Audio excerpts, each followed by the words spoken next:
I bought this iMac in the summer of 2019. That was around the time I decided to start my coding journey. Now, I had an old PC at that point, which sure, I could have used, would have worked. I did a bit of research at the time and kind of knew I wanted to get myself a Mac. I had no Macs at this point, and I decided to finance a 2019 iMac. I couldn't afford it outright at the time, so I decided to finance it.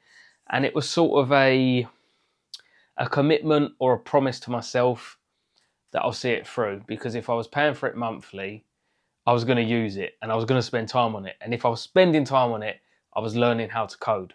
And that's essentially what I did. 2 years or so it took me from knowing nothing about coding to landing my first junior role. And in that time, the iMac has been the workhorse.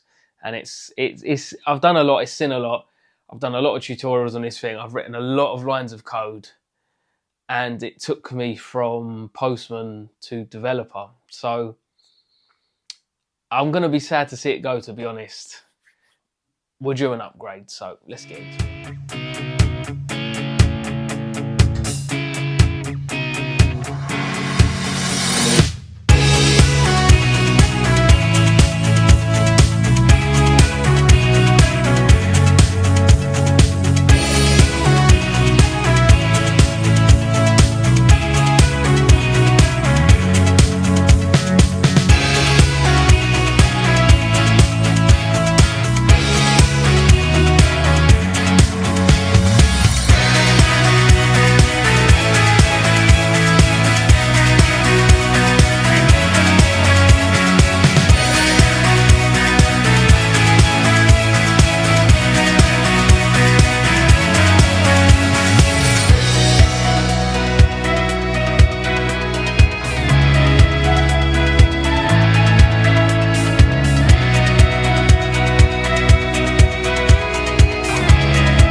Starting at the top, we've got an IKEA shelf with a fake hanging plant from there also.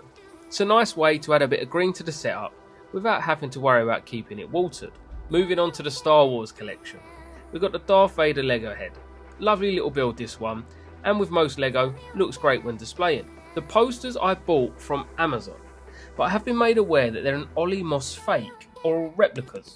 They come in a set of 3, and obviously when I saw them on Amazon I just had to get them. They are, however, no longer on the store. A minifigure of R2-D2 here, and again, another Lego helmet, this time a Stormtrooper. Followed up by the TIE Fighter, hanging in here with some fishing wire. Don't tell anyone the secret. Part of the setup that has remained unchanged for the longest time is this Spider-Man poster. I bought it from a shop here in the UK, and it came with the frame. I had to get it as soon as I saw it, as I'm a big fan of Spider-Man, and the vibrant colours I knew were just going to look great amongst the setup. It fills this space on the wall pretty perfectly, so I don't think I'll be changing it anytime soon. The lights that you can see here are from Colo Light, and they're the triangle options. I get a lot of questions about these. They don't blind me, they don't distract me, they just add a nice vibe, especially at night. They do have a control panel, but as they're a smart device, they're hooked up to my Alexa, and I control them like this. Alexa, turn off mood lights. Alexa, turn on mood lights. Alexa, mood lights green. Alexa, mood lights white. Again, the Flexi Spot chair still remains. Been a big fan of this chair since they sent it to me some years ago. It's holding up well and still as comfy as day one. The arms are fully adjustable, it's got nice speed when you spin, this is important, and it provides some support for your back and your neck. I've spent long periods in this chair, both whilst working and gaming, so we're talking upwards of 12 hours in a single day, and I've had no complaints. It looks great too, which is also a bonus. Check out that smooth spinning. I don't know if it's just me, but I love a chair that freely spins. It's just so satisfying. My take on an entertainment display. The first gen iPad Pro, mounted to the wall. If you use Apple Smart products as your choice of smart devices, you could quite easily use this as a control area. I use it to mostly listen to music to, or kind of keep an eye on Spotify. And of course, as you've likely seen, I use it to watch films or sports whilst working or gaming away. Often playing FIFA whilst watching some Premier League football. Come on, you irons. The MagSafe charger of choice is from Hypershop and was sent out to me many moons ago. I'm still using it here to keep my AirPods and my phone fully charged. It sits just behind the monitor, which does help with distractions. I mean, who doesn't love a good notification? And if a video is doing really well, you get bombarded by them. So sometimes it is good to not be able to sort of fully see your phone, so you can just crack on with the tasks at hand. Just behind the charger we have a Funko Pop Stormtrooper, obviously, and another fake plant here which does a good job at actually hiding the cable from the colour lights. Running absolutely everything here, whether we're in productivity or coding mode, is the latest M2 MacBook Air with 24GB of RAM. I'd of course love to have fully spec'd out a Pro with the maximum RAM, etc. But Apple prices. Still, this machine is a beast. It ploughs through anything I throw at it, and I love coding on it whilst utilising the 15-inch screen. I'm actually a big fan of the silver colour with Apple products, as I think it just makes the product look more premium. I run a USB-C to DisplayPort cable to hook up the MacBook to my monitor. However, I do have to keep the charging cable off to the side here, as the Ultrawide doesn't support USB-C charging. It's a shame, but the MagSafe cable sits just off to the side here and is easily tucked away when not in use. Ignore that random hanging cable, that's for a camera, which I've never really figured out how to hide. Sitting just underneath my monitor, I've got a cheap soundbar that I picked up from Amazon. I actually grabbed one of these for my racing sim setup, and I was impressed with it, so I decided to pick up another for this setup. The reason why is the Ultrawide actually has no internal speakers. The hefty 49-inch Ultrawide sits on a monitor arm, that again was another Amazon buy. This was a bit of a pain setting up, and it certainly took two people, especially as I didn't want to bust my lip open again from messing around with these gas spring loaded arms. If you know, then you know what happened. I think the weight limit is about 15 kilos, and this monitor is right on the edge, so I am always a little bit nervous when I'm moving it around. But it's holding up so far, and has lots of adjustability, which is great for a monitor like this. Also, because of the curved angle of the screen, the arm allowed me to get the monitor closer to the wall, at least more than the standard, which is good. Screen bars nowadays are a must. If you don't have one, then why not? And I'm using the Halo from BenQ. Whilst it's not a curved screen bar, it doesn't really limit the light output or give me any issues.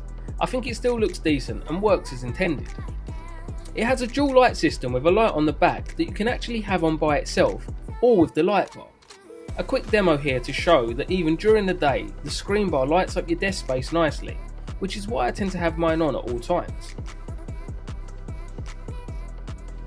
It comes with this wireless control panel that has a touchscreen, and from here you can control the light temperature or the brightness. I don't tend to mess around with the brightness much, but I do occasionally change the light temp of an evening. You saw me control my lights earlier using my Alexa. Well, this is the show screen 5, and I use it to control all my smart devices, from the lights, doorbells, and even cameras. It's quite outdated now, so perhaps I'm due an upgrade, but I have no complaints. It does what it's supposed to do, and the screen is a nice size for a desk setup. Alexa, set a timer for 20 minutes. 20 minutes, starting now. The little mini PC you see here is a Bluetooth speaker from Davoo. I never use it as a speaker, honestly. It probably has no power, but it looks cool, and sometimes it's nice to just mess around with a clicky keyboard.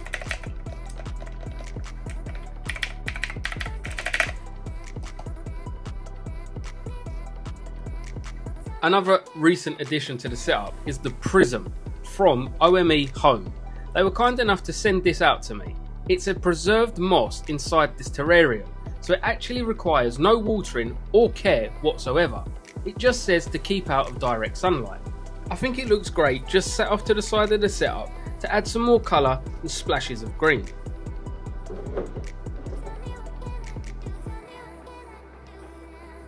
My Lego R2-D2 remains unmoved, and potentially I see him even less now. If I had more room, he'd be on display elsewhere, but I don't, so here he stays. Keyboard of choice for when I'm on the PC is the Keychron K3, a wireless Bluetooth connectivity slim mechanical keyboard. It's perfect for my uses as I need something wireless with decent battery life. Also something that's slimmer than a traditional mechanical keyboard, so this seems to tick all the boxes. It does come equipped with some lights behind the keys for using in the evenings, and has different levels of stand on the back, so you can have some choice with how your keyboard sits. The mouse that I'm currently rocking is the A955 from Daryou. This is a wireless gaming mouse that comes with a charging stand. Again, Bluetooth, which is needed here. Your typical RGB for a gaming mouse, which is great, but it feels nice in the hands, slides smoothly, and I've got no complaints with it. The all white fits my theme too, which is a plus. The mouse pad is actually a Razer product. I believe it was a limited run of their Goliathus mouse pad, which is a shame, as I've had this thing forever, and there are a few stains from when I've eaten various things at the setup over the last 4+ years. If they were still on sale, I'd probably pick up a fresh one. But Stormtrooper design, obviously, as it fits in with the theme that we have going on here. Star Wars, in case you didn't notice. Now we are finally on to the absolute showpiece of this setup, and likely the reason why anyone is here. The Samsung Odyssey G9, a 49-inch curved widescreen display. This thing is an absolute monster. The resolution is 5120 by 1440, and it's a dual quad HD, HDR1000, and comes with 240Hz, which is mad. It has both HDMI and display ports. The 1000R curved screen fills your peripheral vision and draws you into the screen. I was a little concerned at first that perhaps it was going to be a little bit too curved for my liking, but it's amazing and I absolutely love it now. The monitor is so beautiful both front and back. It's a shame that you can't see the rear because it's hidden away.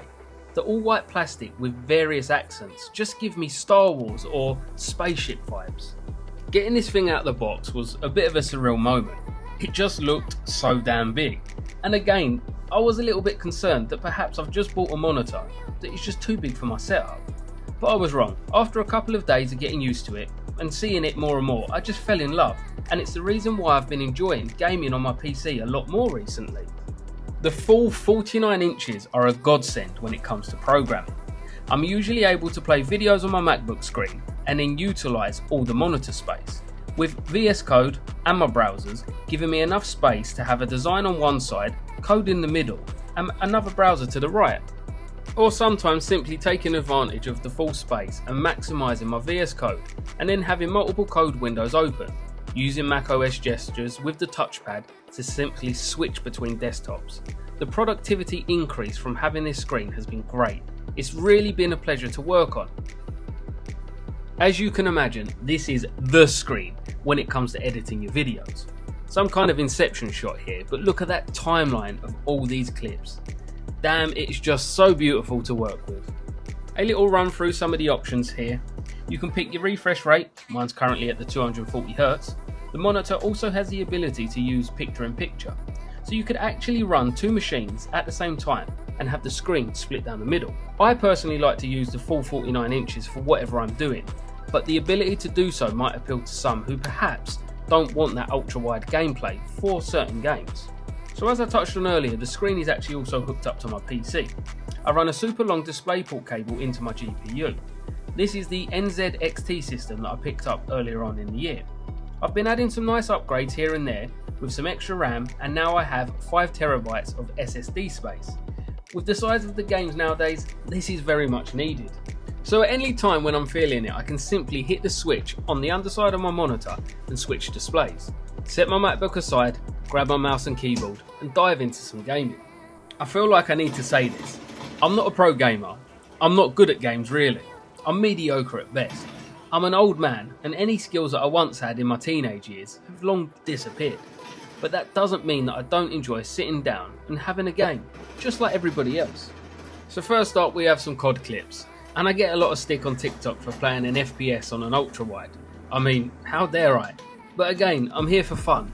The immersion and the way it looks outweighs any disadvantage that I might have by having a bigger screen. I think there can be two sides to it, where there are advantages and disadvantages. Hard to say whether it makes me any worse of a player, as again, I'm not very good anyway. I've been a casual Xbox gamer at best for the last 10 years or so. One thing I have noticed is that a lot of games do support the ultrawide straight out of the box, although not all of them do, and Starfield was one that didn't.